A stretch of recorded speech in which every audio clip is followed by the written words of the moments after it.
dalam hidup ini ada yang tidak bisa kita kendalikan. Kita perlu izinkan Tuhan bekerja di balik layar.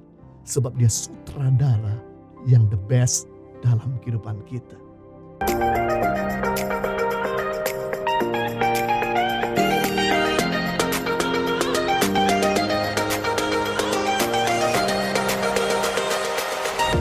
Baik, kita persiapkan hati kita untuk menerima firman Tuhan. Kalau kita semua senang dengan sebuah judul khotbah. Seri khotbah saya dengan tema Tuhan bekerja di balik layar. God is in control. Tuhan pegang kendali.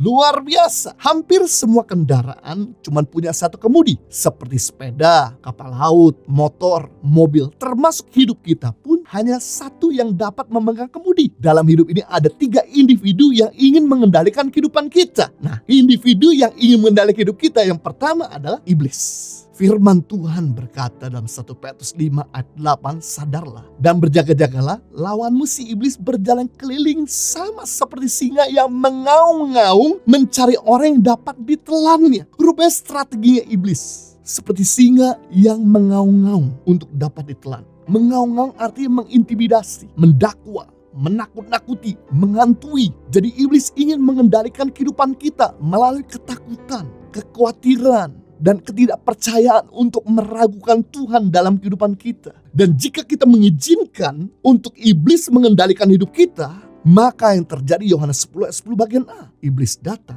untuk mencuri, membunuh, dan membinasakan. Kita lihat di sini tidak ada hasil yang baik sama sekali dengan namanya ketakutan, kekhawatiran, kecemasan, ketidakpercayaan, keraguan. Semua itu racun atau sumber penyakit dalam kehidupan kita dan bahkan masa depan kita.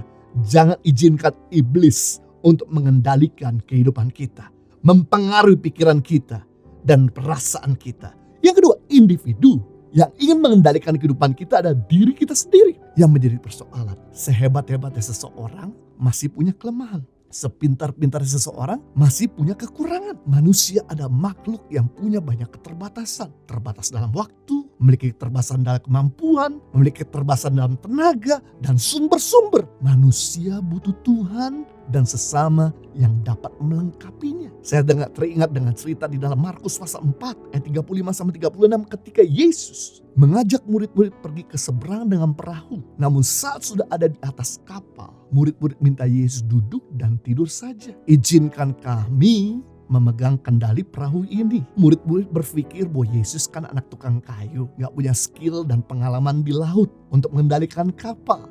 Dan kami punya pengalaman bertahun-tahun dalam mengendalikan kapal, bahkan juga dalam menghadapi badai. Namun apa yang terjadi ketika Yesus tidur, lalu mengamuklah taufan yang sangat dahsyat dan ombak menyembur masuk ke dalam perahu sehingga perahu mereka hampir tenggelam. Semua murid-murid Yesus yang punya skill dan pengalaman tidak bisa mengendalikan kapal tersebut. Mereka menjadi sangat ketakutan. Baru kemudian minta tolong sama Yesus untuk menenangkan keadaan. Puji Tuhan, Yesus segera bangun dan kemudian menghardik, membuat badai yang bergelora menjadi teduh. Membuktikan sehebat-hebatnya murid-murid Yesus di dalam pengalaman mereka membawa perahu, ternyata mereka butuh Tuhan Yesus. Yeremia 17 ayat 5, terkutuklah orang yang mengandalkan manusia dan kekuatannya sendiri. Kata terkutuk artinya gak bisa lakukan banyak hal, tidak akan pernah bisa maksimal. Apa yang dikerjakan kurang ada hasil. Di masa pandemik ini, virus yang kecil, yang tidak kelihatan, yang mudah mati kena deterjen atau sabun, ternyata kepintaran, skill, dan pengalaman manusia tidak bisa mengendalikan virus itu. Menunjukkan manusia adalah makhluk yang punya banyak keterbatasan. Manusia butuh Tuhan. Manusia butuh sesama untuk melengkapinya. Yang ketiga, individu yang ingin mengendalikan kehidupan kita adalah Tuhan. Tuhan rindu untuk memimpin kita. Mazmur 103 ayat 19 ini luar biasa sekali. Tuhan sudah menegakkan taktanya di surga dan kerajaannya berkuasa atas segala sesuatu. Jadi Tuhan tuh berkuasa bukan cuma di surga, di bumi, di langit, seluruh jagat raya. Dia adalah Tuhan yang bisa mengendalikan dengan teratur dan rapi. Tuhan paling layak untuk mengendalikan kehidupan kita. Karena jagat raya, bumi, surga, Dan segala yang ada di planet ini bisa ditata, diatur dengan sangat baik dari mulai penciptaan awal sampai hari ini. Membuktikan bahwa Tuhan kita adalah Tuhan yang mampu mengendalikan kehidupan ini dengan sangat baik.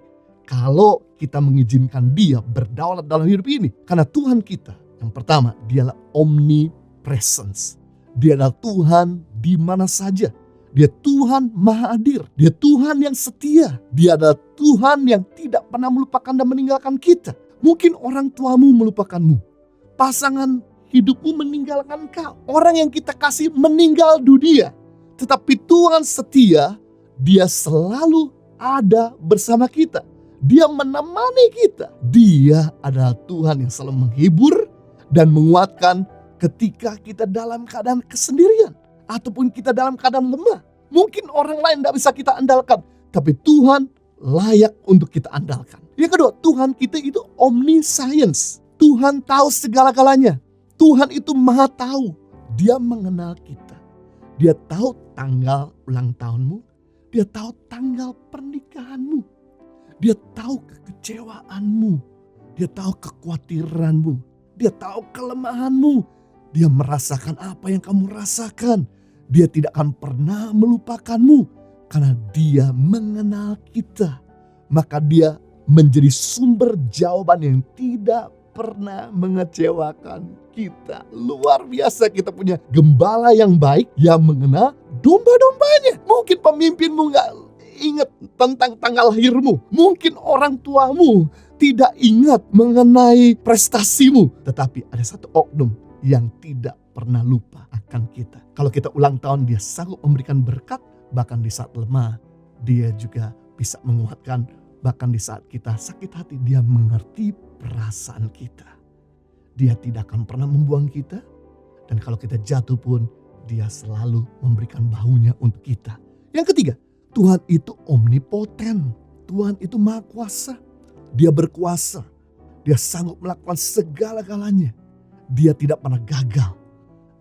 Teramat hebat. Teramat dahsyat. Dia mampu mengubah segala-galanya menjadi baru. Yang tadinya rusak menjadi baik.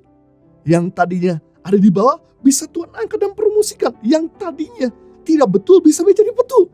Dia adalah Tuhan ahlinya membuat segala sesuatu menjadi sangat baik. Inilah satu-satunya harapan kita di tengah-tengah perjalanan hidup yang kadang lepas dari kendali kita. Yang tidak sesuai dengan rencana kita. Kita ingin sekali sehat. Tiba-tiba kita malah diserang oleh suatu penyakit. Kita sudah punya rencana bersama-sama. Tiba-tiba orang yang kita cintai meninggal dunia. Kita ingin memiliki hubungan yang bertahan. Tiba-tiba hubungan kita malah berakhir dengan mengenaskan. Kita ingin mencari nafkah melalui pekerjaan kita. Tiba-tiba malah terpaksa kita harus mencari pekerjaan yang baru. Dalam hidup ini ada yang tidak bisa kita kendalikan. Kita perlu izinkan Tuhan bekerja di balik layar. Sebab Dia sutradara yang the best dalam kehidupan kita.